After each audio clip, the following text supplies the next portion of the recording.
Hello dear students. तो पिछले lecture जो लेक्चर नंबर 3 था, हमने उसके अंदर पूरे के पूरे जो मेल गैमेटोफाइट के बारे में यानी कि पोलन ग्रेन्स के बारे में पूरा डिटेल में देखा था। किस तरह से पोलन ग्रेन्स का फॉर्मेशन होता है और किस तरह से पोलन ग्रेन्स की शेडिंग होती है, किस तरह से पोलन ग्रेन्स को स्टोर किया जा सकता है और किस तरह से पोलन ग्रेन्स की वेबिलिटी पीरियड होता है, ये सब बात करी थी। यानी कि हमारा मेल फ्लोरिंग पार्ट जो था वो पूरी तरह से ख़त्म हो चुका था। अब हमें पढ़ना है यहाँ से फीमेल पार्ट ऑफ फ्लोवर। जब हमने बेसिक लेक्चर देखा था, इसका फर्स्ट लेक्चर, उसके अंदर हमने देखा था कि जो गाइनोशियम पार्ट होता है फ्लोवर का, जो गाइनोशियम पार्ट फ्लोवर का होता है, इस गाइनोशियम पार्ट फ्लोवर के अंदर इसकी यूनिट क्या होती है? कार्पेल होती है या फिर पिस्टिल होती है। हमने देखी थी कि गाइनोशियम की यूनिट जो होती है वो कार्पेल होती है या फिर पिस्टिल होती है। और इसी तरह से हम अगर बात करें तो जो कार्पेल और पिस्टिल है, ये फीमेल पार्ट जो होता है ये 3 पार्ट से बना हुआ होता है।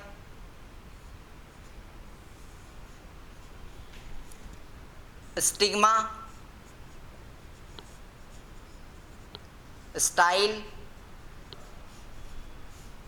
एंड ओवरी, इन 3 पार्ट से ये कार्पेल और पिस्टिल वाला पार्ट बना हुआ होता है। ये चीज़ हमने देखी थी।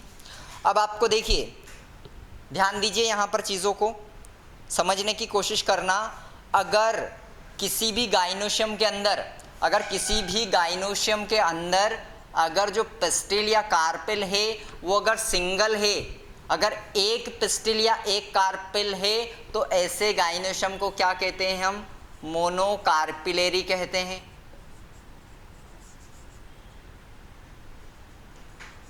क्लियर? अगर गाइनोशियम के अंदर कितने हैं? केवल सिंगल कार्पेल है तो उसे हम मोनोकार्पिलरी कहेंगे। और अगर गाइनोशियम के अंदर कार्पेल्स या पिस्टिल जो है वो मल्टीपल है, यानी कि 2 या 2 से ज़्यादा है, तो इसे हम क्या कहेंगे? मल्टी कार्पिलरी कहेंगे। ये सारे टर्म अच्छे से याद रखना है, सारे के सारे एग्जाम के अंदर लगातार पूछे जाते हैं। क्लियर? अब देखिए, यहाँ पर क्या ध्यान देना है कि अगर जो मल्टी कार्पिलरी है, यानी कि अगर जो कार्पेल यानी कि कार्पेल या फिर पिस्टिल जो है अगर 2 या 2 से ज़्यादा है तो मल्टी कार्पिलरी कंडीशन होगी। और अगर जो कार्पेल है इस तरह के होते हैं, यहाँ पे स्टिग्मा होती है, ये स्टाइल होती है, ये यहाँ पर ओवरी होती है, तो अगर ये इस तरह से ज़्यादा है और अगर ये बिल्कुल जुड़े हुए हैं एक दूसरे से, अगर फ्यूज़ हैं तो उसे हम क्या कहेंगे? सिनकार्पस कहेंगे। अगर फ्यूज़ है तो उसे सिनकार्पस कहेंगे। और अगर फ्यूज़ नहीं है, एक दूसरे से दूर दूर है, अगर मिले नहीं है, फ्यूज़ नहीं है, तो उसे हम क्या कहेंगे? एपोकार्पस कहेंगे। अगर मल्टी कार्पिलरी है कंडीशन, यानी कि 1 से ज़्यादा या 2 से ज़्यादा कार्पेल है किसी गाइनोशियम के अंदर फ्लोवर के, और वो कैसे हैं? अगर फ्यूज्ड कंडीशन में हैं, अगर एक दूसरे से बिल्कुल मिले हुए हैं, फ्यूज्ड है, तो उसे हम क्या कहेंगे? सिनकार्पस कहेंगे। उसे हम क्या कहेंगे? सिनकार्पस कहेंगे। और अगर वो आपस में मिले हुए नहीं हैं, वो अलग अलग है, तो ऐसे में उन्हें क्या कहेंगे? हम एपोकार्पस कंडीशन कहेंगे। ये बिल्कुल अच्छे से ध्यान देना है एक एक चीज़ों को। क्लियर? तो इस तरह से इनको हम नाम देंगे। अब अगली चीज देखना है आपको, एक एक चीजों को अच्छे से समझते जाना है।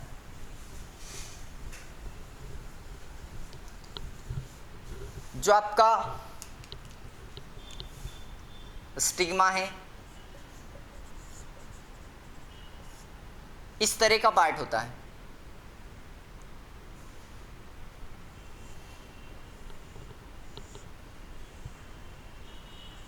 इस तरह का आपका पार्ट होता है कार्पेल का, यानी कि ये वाला पार्ट जो है ये स्टिग्मा है, ये वाला पार्ट है ये स्टाइल है, और ये वाला पार्ट जो है ये ओवरी है। क्लियर? स्टिग्मा है, स्टाइल है एंड ये वाला ओवरी है। जो स्टिग्मा है, जैसे देखिए ये हमने देखा था कि इस तरह का हमारा क्या होता है, एंथर होता है। ये एंथर के अंदर क्या होते हैं, पोलन ग्रेन्स पाए जाते हैं। पोलन ग्रेन डेहिसेंट होते हैं और एंथर इस तरह से बाहर आते हैं। एंथर से स्टिग्मा तक आने के इसको पार्ट को क्या कहा जाता है, पोलिनेशन कहा जाएगा, जिसको हम डिटेल में देखेंगे। तो ये एंथर्स जो होते हैं, पोलन ग्रेन्स एंथर से स्टिग्मा तक आते हैं। तो ये जो स्टिग्मा है ये क्या है, इसके लिए एक लैंडिंग प्लेटफॉर्म है। तो स्टिग्मा क्या है, landing platform for pollen grains. तो जो स्टिग्मा है ये लैंडिंग प्लेटफॉर्म होती है पोलन ग्रेन्स के लिए, यानी कि पोलन ग्रेन्स जैसे ही एंथर से आएंगे पोलिनेशन के थ्रू, तो वो डायरेक्टली कहां पर आएंगे, स्टिग्मा के ऊपर आएंगे। क्लियर? इसलिए इसे क्या कहा जाता है, स्टिग्मा को लैंडिंग प्लेटफॉर्म कहा जाता है। और स्टाइल क्या होती है, स्टाइल एक एलोंगेटेड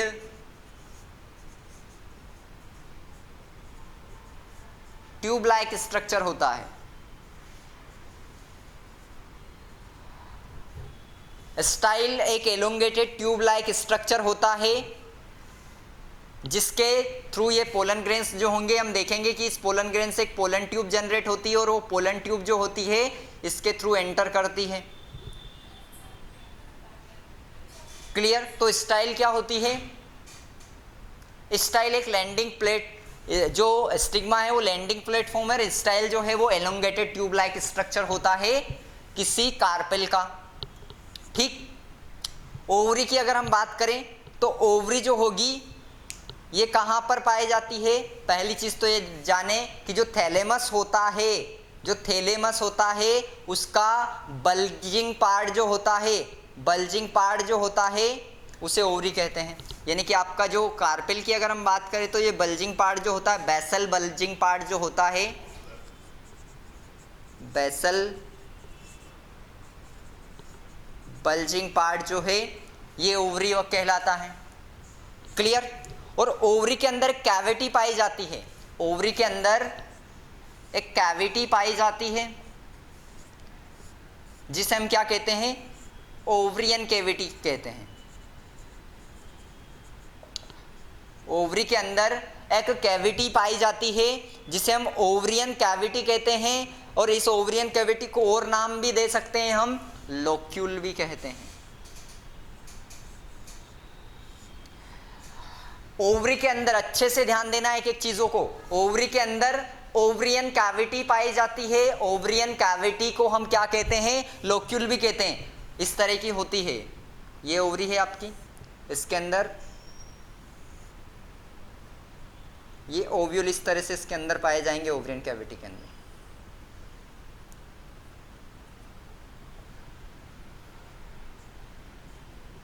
तो बात सुनो, जो ओवरी है उस ओवरी के अंदर एक ओवरियन कैविटी पाई जाती है, और ओवरियन कैविटी के अंदर क्या होते हैं, ओव्यूल, जिसे हम ओव्यूल कहते हैं, वो ओवरियन कैविटी के अंदर पाए जाते हैं। अब और चीजें समझे, ये आपने देखा थी कि ओवरी है, ओवरी की कैविटी को हम ओवरियन कैविटी कहते हैं, उसे ही हम लोक्यूल भी कहते हैं। ठीक? और इस ओवरियन कैविटी के अंदर कौन पाया जाता है, प्लासेंटा।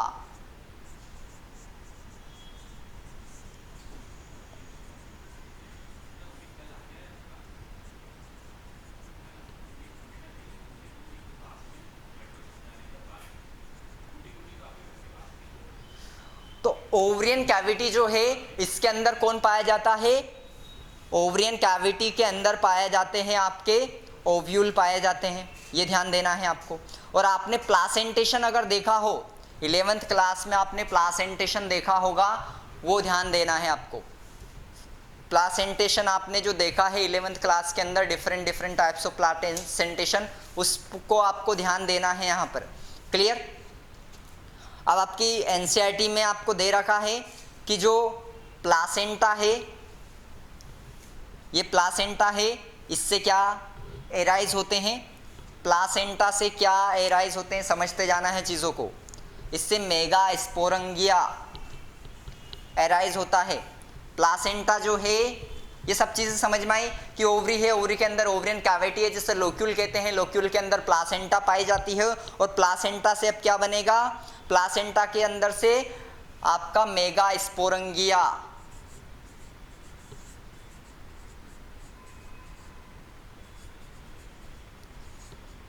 प्लासेंटा के अंदर से मेगा स्पोरंगिया एराइज होता है जिसे हम क्या कहते हैं, ओव्यूल भी कहते हैं। प्लासेंटा के अंदर से मेगा स्पोरंगिया डेवलप होता है जिसे हम क्या कहते हैं, ओव्यूल भी कहते हैं। तो ये ध्यान देना है कि प्लासेंटा जो है उसके अंदर से क्या डेवलप होते हैं, मेगा स्पोरंजिया डेवलप होते हैं, और इन मेगा स्पोरंजिया को हम ओव्यूल कहते हैं। क्लियर। अब ओव्यूल्स के नंबर जो होते हैं ओवरी के अंदर वो वेराई करते हैं। नंबर ऑफ ओव्यूल्स जो होते हैं वो ओवरी के अंदर सभी के अंदर एक जैसे नहीं होते हैं, वो वेराई करते हैं, और यहाँ से क्वेश्चन पूछा जाता है डायरेक्टली नीट और बोर्ड के अंदर लगातार। क्लियर। तो आपको ध्यान देना है, यहाँ पर दे रखा है कि कुछ ओवरी के अंदर केवल नंबर ऑफ ओव्यूल्स 1 होते हैं, जैसे कि नंबर ऑफ ओव्यूल्स 1 जो दे रखे हैं वो आपको ध्यान देना है।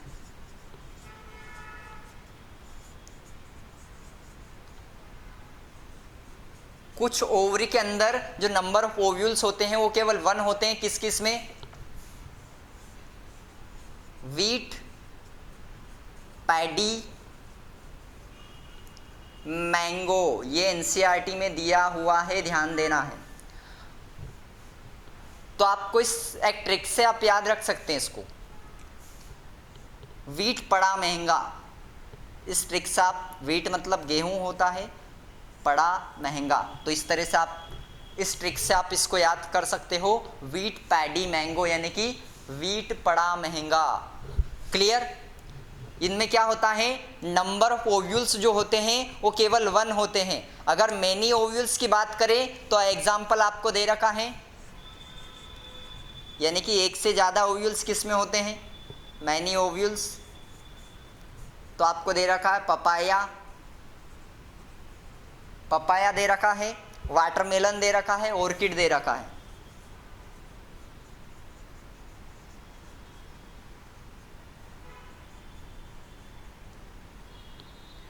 पपाया, वाटरमेलन एंड ऑर्किड, इनके एग्जाम्पल भी आपको याद रखना है। तो जो ओवरी होती है उसके अंदर ओवरियन कैविटी लोक्यूल होती है, और लोक्यूल के अंदर प्लासेंटा पाई जाती है। उस प्लासेंटा के अंदर फॉर्मेशन होता है मेगा स्पोरंजिया का, यानी कि ओव्यूल का फॉर्मेशन होता है। क्लियर। और ये ओव्यूल जो होते हैं वो ओवरी के अंदर कहीं किसी में एक पाए जाते हैं तो किसी में बहुत सारे पाए जाते हैं। इनकी जो नंबर्स होते हैं वो वेराई करते हैं, ये आपको ध्यान देना है। ठीक।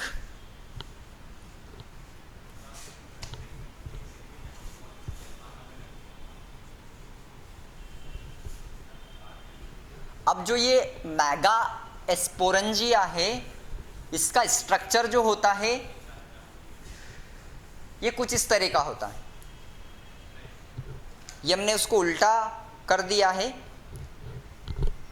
इस तरह का इसका कुछ स्ट्रक्चर होता है। एनसीईआरटी में आपको यही स्ट्रक्चर दे रखा है। ये ओव्यूल्स जो होते हैं इनके कई सारे टाइप्स होते हैं। एनाट्रोपस ओव्यूल का हमें एग्जाम्पल दिया है। हम यहाँ पर, क्योंकि यहाँ पर आज हम इतना ही देखेंगे इसको थोड़ा सा, फिर हम जो नेक्स्ट लेक्चर हमारा लेक्चर नंबर 5 जो रहेगा उसमें हम डिफरेंट टाइप्स ऑफ एनाट्रोपस जो ओव्यूल्स होते हैं उनके डिफरेंट क्या, ऑर्थोट्रोपस क्या होता है, एनाट्रोपस क्या होता है, इन सब डिफरेंट टाइप्स ऑफ ओव्यूल्स को हम देखेंगे। और डबल फर्टिलाइजेशन जो हमारा होता है सिंगेमी, इसके बारे में कुछ हम चीज़ें सारी देखेंगे। अभी आप यहाँ पे स्ट्रक्चर को थोड़ा सा देख लीजिए, फिर इस स्ट्रक्चर को भी हम डिटेल में लेक्चर नंबर 5 के अंदर समझेंगे। तो देखिए, एक एनाट्रोपस ओव्यूल का आपको स्ट्रक्चर दे रखा। हमने पहली चीज़ तो आपको वो आपके माइंड के अंदर होनी चाहिए चीज़ें कि सबसे पहले क्या है, ओवरी है, ओवरी के अंदर क्या है, कैविटी है, ओवरियन कैविटी है जिसे हम लोक्यूल कहते हैं। इसके अंदर क्या है, प्लासेंटा है, प्लासेंटा के अंदर क्या होता है, मेगास्पोरेंजिया जिसे हम ओव्यूल कहते हैं। तो ये ओव्यूल जो हम देख रहे हैं एक्चुअल में है कहाँ पर, ये पोजीशन तो आपको पता होनी चाहिए इसकी। तो सबसे पहले क्या है, ओवरी होती है, ओवरी के अंदर ओवरियन कैविटी यानी कि लोक्यूल पाया जाता है, उसके अंदर प्लासेंटा पाई जाती है और प्लासेंटा से मेगास्पोरेंजिया यानी कि ओव्यूल एराइज होता है। तो सबसे पहले ये लोकेशन आपको पता होनी चाहिए, क्लियर। उसके बाद में जो मेगास्पोरेंजिया यानी कि ओव्यूल जो दे रखा है आपको, इसका ये इस तरह का स्ट्रक्चर होता है। इसमें पार्ट आपको दिख रहे हैं, एक आपको माइक्रो पाइलर एंड दिख रहा है और एक चलाजल एंड दिख रहा है। एक यहाँ पर माइक्रोपाइल एंड होता है और एक चलाजा एंड होता है, दो एंड यहाँ पर होते हैं। इसके इस स्ट्रक्चर को फ्यूनिकल हम कहते हैं। इसके सेंटर में एम्ब्रियोसेक पाया जाता है और उसको न्यूट्रिशन का काम न्यूसेलस करता है। यहाँ पर इंटेग्यूमेंट पाए जाते हैं यानी कि कवरिंग पाई जाती है। आउटर कवरिंग को हम कहते हैं आउटर इंटेग्यूमेंट्स और इनर कवरिंग को हम कहते हैं इनर इंटेग्यूमेंट्स। और यहाँ पर एक स्ट्रक्चर पाया जाता है जिसे हाइलम कहते हैं। अब इन सारे चीज़ों को मैं अभी यहाँ पर इसलिए आपको नहीं समझा रहा हूँ क्योंकि अभी टाइम की थोड़ी कमी है। आपको मैं नेक्स्ट जो लेक्चर है उसमें ये सारे को एक एक को डिटेल में समझाऊंगा। जो एनसीईआरटी की एक्चुअल में जो लैंग्वेज हमें यूज़ की गई है उस लैंग्वेज में मैं समझाऊंगा, क्योंकि सबसे इम्पोर्टेंट ये है कि हम एनसीईआरटी के लैंग्वेज को एक्चुअल में समझें। क्योंकि इस बार भी क्वेश्चन आया था डायरेक्टली, हाइलम से क्वेश्चन पूछा गया था इस बार नीट के अंदर 2020 के अंदर 2020 के अंदर नीट के हाइलम से क्वेश्चन पूछा गया है, क्लियर। तो यहाँ से लगातार क्वेश्चन पूछे जाते हैं, तो हमें सबसे इंपॉर्टेंट क्या है कि हम डिटेल में चीज़ों को देखें एक एक को। यानी कि एनसीईआरटी की हमारा प्राइम फोकस ये होना चाहिए कि हम एनसीईआरटी की एक एक लाइन को डिटेल में समझ पाएं, क्लियर। ओके, तो आप वीडियो को देखें और उसमें कमेंट्स ज़रूर करें कि आपको क्या चीज़ें समझ नहीं आई है या क्या और चीज़ें हमें, तो ये चीज़ें आप ज़रूर बताएं वीडियो के अंदर। और लाइक ज़रूर करा करें और शेयर भी करें, क्लियर।